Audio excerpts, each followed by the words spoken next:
요즘 전기차 진짜 많이 보이죠? 확실히 현대차가 전기차를 출시하기 시작하니까 우리나라도 보급이 빨라진 것 같습니다. 실제 통계 자료를 볼까요? 우리나라 제조사의 글로벌 전기차 판매량이 전세계 4위라고 합니다. 중국이 제일 많고 유럽, 미국, 그 다음이 한국입니다. 일본은 여전히 고전 중이고요. 브랜드별로도 볼까요? 테슬라가 가장 많이 팔았고요. 그 다음은 상해 기차, 폭스바겐, 비아디, 그리고 그 뒤로 현대차가 이름을 올렸습니다. 대단하죠? 이건 진짜 자부심을 느껴도 된다고 봅니다. 자, 그런데 전기차가 많이 팔리는 건 오케이, 알았다 이거예요. 그런데 지금 전기차의 문제가 뭔가요? 겁나 비싸다는 거죠. 대부분 4천만원 이상부터 시작하고 보조금을 받으면 3천만원대가 될까 말까입니다. 사회 초년생들은 전기차를 사고 싶어도 쉽게 엄두를 못 낸다는 거죠. 이런 상황에서 국내에 500만원짜리 소형 전기차가 출시된다면 어떨까요? 오늘은 500만원짜리 전기차가 출시되면 성공할 수 있을지, 그리고 이걸 본 현대차가 출시를 결정한 신차 이야기까지 순서대로 살펴보겠습니다.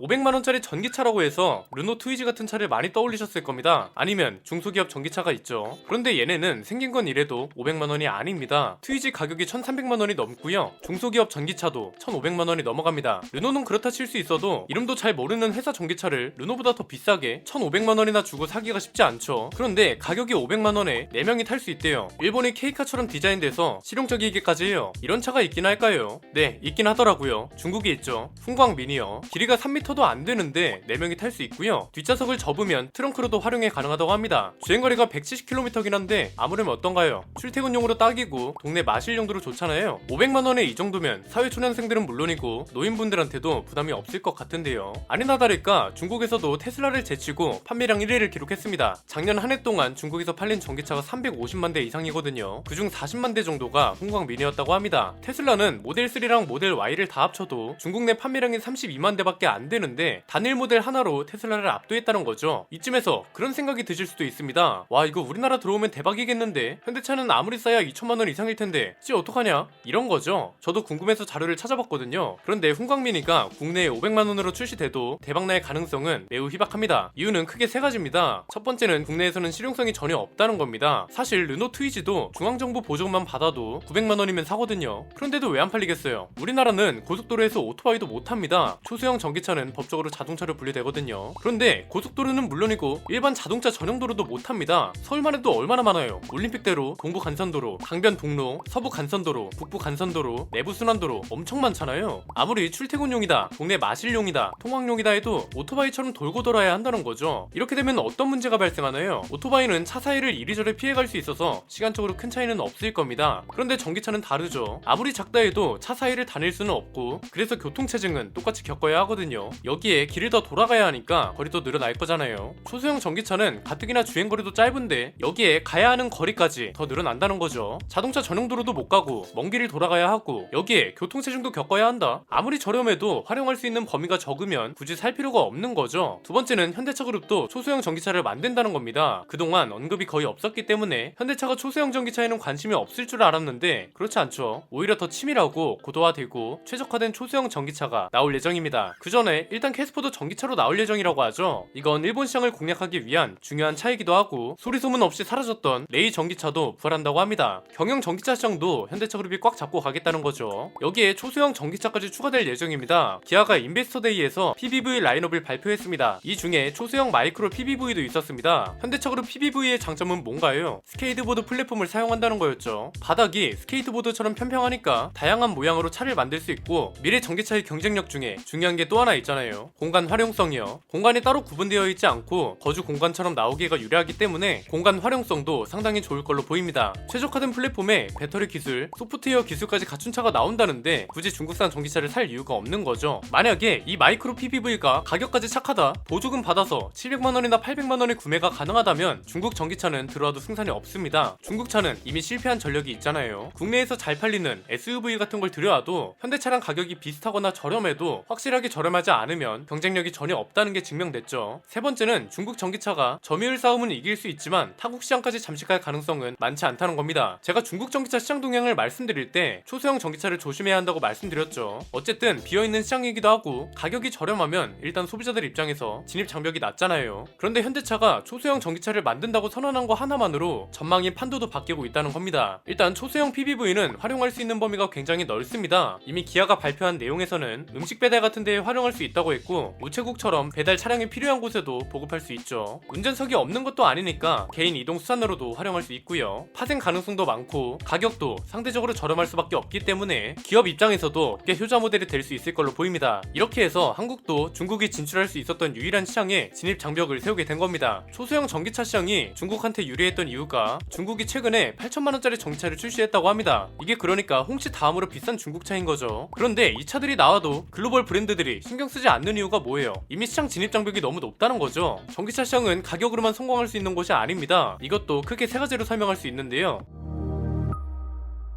첫 번째는 스펙을 무시할 수 없다는 겁니다. 왜? 보조금 때문에요. 많은 분들이 그냥 지나치는 것 중 하나가 보조금 기준인데요. 가격은 수많은 기준 중 하나에 불과할 뿐입니다. 스펙도 보조금을 책정하는 기준 중 하나거든요. 그래서 아이오닉5도 어떤 트림은 700만원을 다 받고 어떤 건 670만원밖에 못 받습니다. 이렇게 만든 이유가 뭔가요? 충전기 꼴 안 나게 하려고 환경부가 최대한 합리적이고 실용적으로 기준을 둔 거죠. 환경부에도 충전기 담당 부서랑 전기차 담당 부서가 따로 있거든요. 충전기는 설치만 하면 보조금을 주니까 유지보수가 전혀 안 되고 그래서 정상적으로 작동하는 충전기를 찾기도 힘듭니다. 전기차는 그래서 팔기만 하면 보조금을 주는 게 아니라 그만큼 열심히 개발해서 좋은 스펙의 전기차를 만들라는 취지인 겁니다. 만약에 5,500만원 이하인 전기차는 무조건 700만원을 준대요. 그러면 중소업체들이 가만 안 했을걸요. 만들어서 팔기만 하면 돈을 주는데 가만히 있는 게 바보죠. 대신 이렇게 되면 스펙이 좋은 것도 아니고 그렇다고 저렴하지도 않은 전기차가 AS까지 별로예요. 이런 차에 내세금이 들어간다는 게 국민으로서도 짜증나는 일이 되겠죠. 일단 지금 국내에서 파는 초소형 전기차는 차중에 상관없이 모두 400만원이 지급되고 있습니다. 르노 트위즈도 400만원, 나머지 대창 모터스, 마이브, 세보 모빌리티 이 차들 모두 400만원만 받고 있습니다. 이건 중앙정부 보조금이고 지방정부 보조금까지 합치면 최대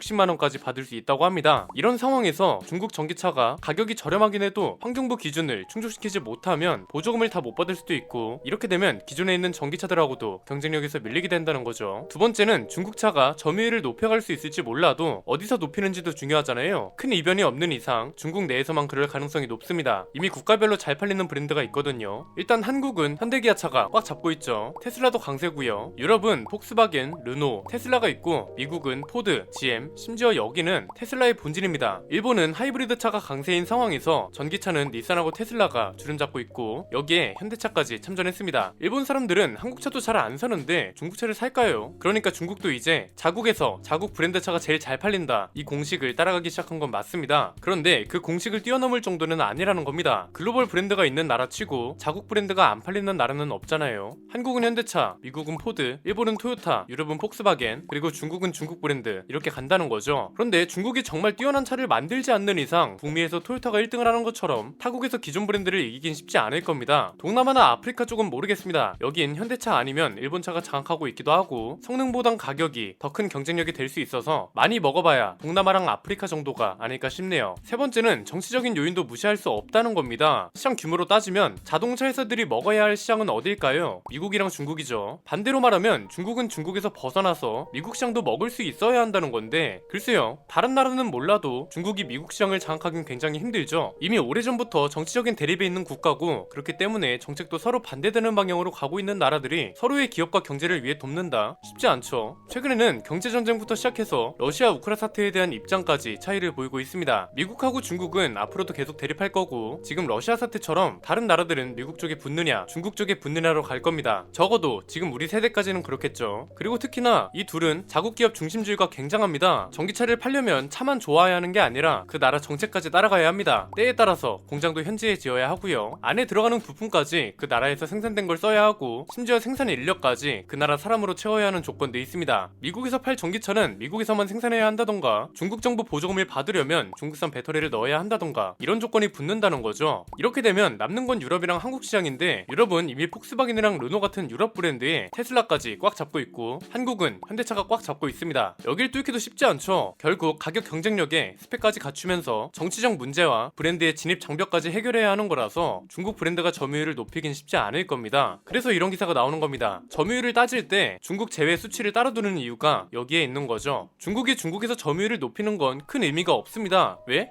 자국에서 자국 브랜드가 잘 나가는 건 너무 당연하니까요. 우리가 현대차가 한국에서 제일 잘 나간다고 해서 세계 최고라고 하지 않는 거랑 비슷한 겁니다. 불과 몇 개월까지만 해도 현대차가 마이크로 전기차를 만든다는 계획을 직접 발표하지 않았습니다. 그렇기 때문에 초소형 전기차 시장은 중국 전기차가 먹을 수도 있겠다는 전망이 많았고, 그래서 현대차는 이제 어떡하냐 이런 반응도 많았습니다. 결국은 현대차가 초소형 전기차를 만들기 시작하면서 이 논쟁도 일단락되지 않았나 싶습니다. 오늘 내용은 여기까지입니다. 저는 김승현 안PD의 스포일러 안PD였습니다. 감사합니다.